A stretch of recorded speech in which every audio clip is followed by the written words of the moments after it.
Welcome to StudentCareerInfo.com, an extensive online archive of career videos and career exploration resources. This program is a production of Students and Leaders Network, a 501c3 nonprofit offering students a direct connection to real-world professionals through both live participation and videos on demand. Thank you for joining us for today's session. The role of the interior designer, not just another pretty space, featuring Robin Stroebel, president and founder of InteriorLOGIC. Hello, ladies in Madison. Great to see you today. Thanks for coming. I see a wave. I'm really happy that you're here to learn about the career of interior design. It might be completely different than what you think. We're going to talk about all the different opportunities there are in interior design and how it's evolved over the years. I remember what it's like to be a student back when I was in high school, trying to figure out what I liked and where I wanted to go with my career. I actually decided I wanted to be an interior designer in 8th grade for some reason. I don't know why, but I did. And I stuck to that. So my junior year, I almost changed my major, but I decided no, I'm going to stick it out, and I'm really glad I did. I love interior design. And right now, my own daughter's in college, and she's thinking about career paths as well. So it's interesting to be speaking with you with all the different opportunities and the different kind of encouragements that I give my own daughter and talk to her about for planning her future as well. So in the next few minutes here, we'll talk about the interests that you might have that could lead you to interior design, the educational and experience that you'll need to become an interior designer, what a commercial interior designer does, because that is what I do, and where we work. So first of all, about commercial interior design. As a commercial interior designer, we design for businesses that in buildings that are regulated by the building code. So that is any type of business that is not a private residence. So it could be an office, hospitality, retail, multifamily, labs, any place that is a public place. It could be a government building. And that is our area of expertise. Not to say we can't do residential work, but a commercial designer has different training to do commercial work. My degree is in interior design from the University of Wisconsin, Madison. And I have a BS. So how do you know if you want to be an interior designer? You're probably wondering how you make a decision or what you think about to even consider a career in that. I think one of the most important things is to think about what really interests you and kind of think about what your interests are, what your passions are, what your strengths are. So we'll talk about some things that you might not think are part of an interior design career. Most people often think about HGTV or kind of having a free-for-all with a house that someone wants you to design. But that is not the case. That looks like a lot of fun, and it's great for TV, but there are many other things that interior designers do. So let's talk about what might interest you. How about protecting the safety of people in buildings? That might sound boring right now, but that is probably the most important thing that we do. Making sure that there are enough exits, that you have enough space, entries into a room, exits from a building. Do they have sprinklers? Do they not have sprinklers? That all changes the parameter of safety. So safety is the number one thing that we plan for in commercial buildings. Sustainability. That might be something that would interest you. LEED certification, reuse, recycle. Many products in interiors now are recyclable and sustainable in order to get a LEED certification, for example, which means that it's a green building and it has to meet certain requirements. Maybe furniture, the look of furniture, furniture design, furniture manufacturing. It could be systems furniture, it could be seating, it could be many other types of furniture products that could lead you to want to be in interior design. Another aspect is accessibility. That means ADA, handicapped accessibility, people able to get into an entrance, people able to have their reach distances in bathrooms or counters. That all is a specific aspect of interior design as well. Healthy environments could be one. Are you interested in healthy eating? Are you interested in healthy environments, in light, in plants? How might that affect the kind of environment that you plan? Also, technology and imaging. We were talking about that earlier. That can be a problem, that can be painful, but that is a big part of interior design now. Using AutoCAD, using the computer, Revit models, being able to create 3D models, then to be able to Photoshop those. That's a specialty in itself, being able to create those items. So even if you are moderately interested in interior design, you may love doing the renderings that's required for interior designers. Maybe sales is your interest. Maybe you'd like to sell interior design services or sell furniture. Be a rep for companies. Sell carpet. There are many different areas in sales that you could be in. And that all relates to business, being interested in business, maybe having your own company. Just learning about how are things priced? How do you sell things? What are the keys to that? What products to sell? How does it ship? What are the costs related to that? That's another whole aspect, being in the business of interior design.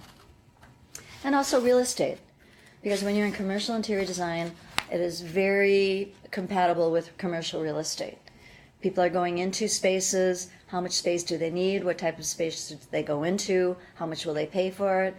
How much money are they given for the tenant improvements? All of those relate to interior design. So many different paths to take. Even just, a lot of people don't even really know or are aware of all those possibilities. Interior design seems like such a small aspect, but there are many different areas and avenues to follow. So if you have any of those interests, commercial design could, potentially be the career for you. So even though I knew in 8th grade I wanted to be interior design, it has really changed since then over those years. So a little bit about my work history. After graduating from school, I should say my internship, my first internship, which is very important to have an internship, to know, what you might be getting into and what aspect of work there is. I worked at Steinhafels in Milwaukee. So I put price tags on for an entire summer, which is where I decided I didn't want to be in retail. But it was a good experience. I learned about different aspects of how you price and when things go on sale and what the strategy is for all that. Then my first job after school was for a residential Scandinavian retail furniture store, which was everything I really didn't think I wanted to do, residential and retail. But I love Scandinavian products, and they're timeless. And they're popular today. If you look at all the images, everything Scandinavian and modern is very popular right now. So I love those products. But in retail, you have to wait for people to come to you. And that aspect I didn't like. I wanted to go out to people. I wanted to find my clients. I wanted to reach out and talk to them. In retail, I had to wait around for people to come in, and I wanted to stay busy and constantly be working on things. And while I was in interior design there, it was much more helping couples or helping people that came in and just giving them advice. And finally, when I waited a long time for someone to decide on one simple thing, I decided commercial design really might be more for me. So I was offered an opportunity after a couple of years to work for a commercial furniture dealership. The primary job of a dealership is to sell furniture. But the furniture and layouts need to be designed in order to be able to sell the furniture. It has to be designed and then specified, which means call out the sizes and the products, the fabrics, and how it would work in that particular layout. So I was a designer and for 3 years, and then I was in sales for 7 years, which I loved. So I was interior designer in sales, which also puts you in a unique perspective. Working for a furniture dealer gave me a lot of experience in in sales, in talking with people, in pricing, in freight, in knowing about how products are made. And that was very helpful for me later on. And then for 3 years, I was marketing manager for that firm. And that was also a great experience because it gave me a broader marketing experience, which I really enjoyed. But after 11 years at that firm, and during that time, I began to realize I would be able to start my own company, even though I knew it would be a lot of work. I didn't know even what it might entail, and for the first year, it was surprising how much work it entailed, but it was very well worth it. We just started our 30th year this year. From buying my first computer ever and trying to figure out how to use a computer on top of trying to find clients and trying to do the work, it was very challenging. But it's been a very successful and rewarding career. I was more interested in helping people understand their space and walk them through the process and be a consultant and help them rather than trying to sell them a lot of furniture. So that's really the reason that I started my own company. So currently, being in 30 years of business, what we say is we create better places for people to work. That's really what we do. We design commercial interiors of all types, but we specialize in corporate interiors, which are very diverse because a corporate interior, which is an office interior, it could be a small office, maybe 5,000 square feet, or up to 150,000 square feet and beyond, really. It could be a whole campus, but really that is our range. We design labs, we design training rooms, we design office areas, collaborative space, staff cafes, kitchens. I mean, when you think of an office, it is not just about people sitting there. It's about the meeting spaces, the entry, the branding, the graphics, the image, everything that happens in that space. My particular area is strategic facility planning, and that is really talking with the leadership of the company to find out what their business will be. What do they want? Why do they need change? How many people will they have? Will everyone always be in the office? Are we designing a seat for everyone, or maybe only 80% of the people are in at any time? Trying to understand how much space they need and how they want to use it. And then once we have determined what those parameters are, we'll design some schematic spaces, or maybe we'll design a preliminary building. We can design a space without having a building, so we know where things will be situated and how the staff will work and how everything will flow. The next aspect of what we do is once we know how that will generally work and we're on the same page, sometimes a client will use that to lease or buy a new building. Other times they have their building and then we begin planning. It could be, what is the design concept? Is it going to be very contemporary? Will it encompass sustainability? Will it encompass different types of collaborative environments? That's really where we start what most people consider the design of a space. What will that look like? What are those materials? Where will there be wood? What kind of flooring? Is it wood? Is it carpet? Is it hard surface, luxury vinyl? What type of lighting will be involved? Where do we need special lighting?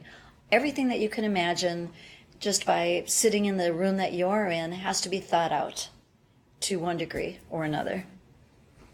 As part of that, we develop construction documents, and those drawings and documents are so a general contractor can build the space. That has to be a different kind of drawing, a more detailed drawing. We'll also do project implementation to make sure along the way when the project is happening that it's happening the way we specified it. We work with general contractors, we work with lighting designers, we work with all the flooring people, the different vendors represented. We work with engineers, we work with HVAC designers. I mean, every kind of designer that is required for a building is part of the team for a building. We also do furniture planning and purchasing management, which is back to kind of what I did as a dealership, speccing furniture, doing a request for proposal, and getting pricing for the client to make sure they get the best product and the best pricing. So in the 30 years that I've had my business, even though I thought I was done being a student, really I've never stopped learning. I've been a professional member of the American Society of Interior Design. I have numerous professional licenses in various states, some which are required to practice. I'm a LEED certified designer and have been very honored to receive other awards and honors throughout my career. So interior designers can be found in just about any type of space or any type of company. They could work for developers, they could work for furniture dealers, they can work for manufacturers. A lot of people forget that in order to sell products, you really need to know a little bit about interior design. So there are reps, for example. Just many different aspects. Almost every kind of business could have an interior designer. American Family, for example, employs about 7 or 8 interior designers. So large corporations can also have what is called an in-house interior designer. In Wisconsin, there are about 5 to 6 two-year colleges that have interior design degrees. 5 to 6 for 2-year degrees. With that 2-year degree, you would be able to have a very fulfilling career as a residential interior designer, but it would not satisfy the requirements for a commercial designer. So in Wisconsin, there are about also 5 or 6 4-year colleges in which you would get the education and the experience to be able to take the national exam, which would allow you to then design commercial interiors. That would include UW-Madison, Stout, Mount Mary, Stevens Point has an excellent program. So there are great colleges near you that have the interior design program. So depends on what you want to do with your career, but if you're thinking about it and you don't have an interest in commercial, Waukesha Technical College is excellent. Madison College has a great program. There are many great technical college programs for interior design. So if there are just a couple things I'd like you to remember from this presentation is that interior design is not just another pretty space. It's not just what you see. It's about all the planning and collaboration that goes into everything also that you don't see. So if you're thinking about being an interior designer, I would suggest you contact a local interior designer and shadow them for a day. See if they'll let you follow them around and just watch what they do. You could try a residential designer. You could try a commercial designer because they're very different in what their typical day would be. And really focus on honing your own core skills, like listening, communicating, and analyzing to determine if interior design is for you. And read up on interior design. There's some great books. Good luck to you in your career, and have a great time making a decision. Thank you. I have a quick question for you, Robin. Yes. Can you give us an idea of what a salary range might be, depending on obviously when and where you're working? Sure, absolutely. So full-time with a 4-year degree, beginning designer might start, and it depends what city it would be in, but around $35,000. In a larger city, it could be outside, let's say DC. Some of our interns, we've had 30 interns. Some have started more like $45,000. One just started in DC for $45,000 at a large architectural firm. And as you increase your skills, and if you become a principal of a firm, you could be in the $100,000 range. And the more education you continue to have, the more licenses you get, the more other certifications that you get, that will help your ability to earn as well. And it's fun to get them. It's not a lot of work. Do you have to do any kind of continuing education to be an interior designer? Yes. In Wisconsin, I am a Wisconsin registered interior designer, and we renew every 2 years, and it requires 9 CEUs, 9 continuing education. But as a professional member of ASID, we are also required to have CEUs. The years don't coincide, but the requirement is the same, so they overlap, and you can use the same CEUs. That's wonderful. Yeah. Do you ladies have any other questions? No? We always need good interior design photographers for interior spaces. It's very important. Those are what get you awards. Right. Well, I have one final question Yes. for you, Robin. What is your favorite piece of interior design? My favorite piece is actually strategic facility planning. Meeting with the people, learning about their businesses, starting from nothing and shaping what that space will be in terms of just looking at it from a numbers and usage perspective and then turning it into a building or a space. I love that part, and I love working with people on an ongoing basis from that. Finishes are great, furniture is great, but I like to get the project kicked off in the right direction. Thank you for participating in the Students and Leaders Network. For more information and to view additional on-demand career videos, please visit studentcareerinfo.com.